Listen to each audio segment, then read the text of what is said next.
প্রিয় দর্শক, পথ চলাকালীন বা আপনি কোথাও বসে আছেন বা কোনো জায়গায় যাচ্ছেন, যে কোনো পরিস্থিতির মধ্যে কুকুরের শরীর আপনার শরীরের সাথে টাচ হয়ে গেছে, লেগে গিয়েছে।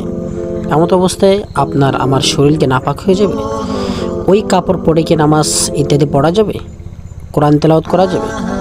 আসুন আগে আমরা জেনে নিই যে নাপাক হয়েছে কি না, তারপরে বুঝে নেব যে বাকি অন্যান্য বিষয়গুলো, শরীয়তের হুকুম আহকামগুলো করতে পারবো কি না। প্রিয় দর্শক, এরকমই গুরুত্বপূর্ণ এবং ইম্পর্টেন্ট মাসালা যদি জানতে চান, প্রয়োজন যদি মনে করেন যে এই মাসালাগুলো আমার প্রয়োজন, দরকার, জানা উচিত মুসলমান হিসাবে, তখনই এই অধমের চ্যানেলটি সাবস্ক্রাইব করে অবশ্যই পাশে থাকবেন। নচেত অযথাই কেউ সাবস্ক্রাইব করবেন না।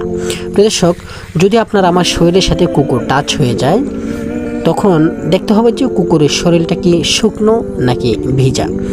অনেক সময় কুকুর, আপনি বসে আছেন, আপনি কুকুর পালছেন, লালন পালন করছেন, ওই কুকুর আপনার কাপড়ে কামড় দিচ্ছে, কাপড়কে চাটছে জিহুবা দিয়ে, কাপড় মুখের মধ্যে নিচ্ছে, বা আপনার শরীরের সাথে গা দিয়ে ডলাডলি করছে, এরকম ইত্যাদি ইত্যাদি বিষয় থাকে।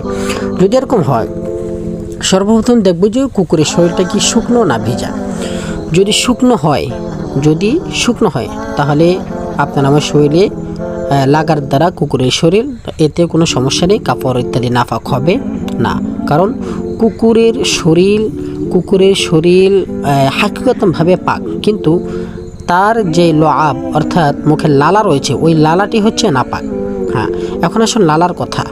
আপনার শরীরে বা আপনার কাপড়ে যদি কুকুরের লালা লাগে, আপনার কাপড় কুকুর মুখে নিয়ে গেছে, এখন কাপড় ভিজা, মুখ থেকে আসছে, তার মানে লালা কাপড়ে লেগেছে, বিদায় ওই কাপড় না ধুয়ে নামাজ পড়লে, কোরআন তেলাওয়াত ইত্যাদি শরীয়তের অন্যান্য হুকুম আহকাম পালন করলে হবে না।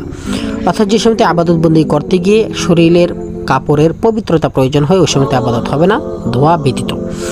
এখন আসুন, যদি কুকুরের শরীর শুকনো নয়, ভিজা থাকে, তাহলে এমতো অবস্থায় আপনার কাপড়, শরীরে যে কাপড়ে লেগেছে কুকুরের শরীর, ওই কাপড় ধৌত করতে হবে, পরিষ্কার করে ধুইতে হবে। কারণ কুকুর অনেক সময় তার জিহবা দিয়ে তার শরীরকে চুলকানি দেয়, খাওয়ায় যেটাকে বলা হয়। তো ওই সময় তার লালা, মুখের লালা তার শরীরে লাগতে পারে। এখন আপনি রাস্তা দিয়ে হেঁটে যাচ্ছেন, এমন অবস্থা কুকুর দৌড়ে এসে আপনার শরীরে টাচ করে চলে গেল। আপনি অনুভব করতে পারছেন না যে কুকুরের শরীরটা কি শুকনো ছিল না ভিজা ছিল।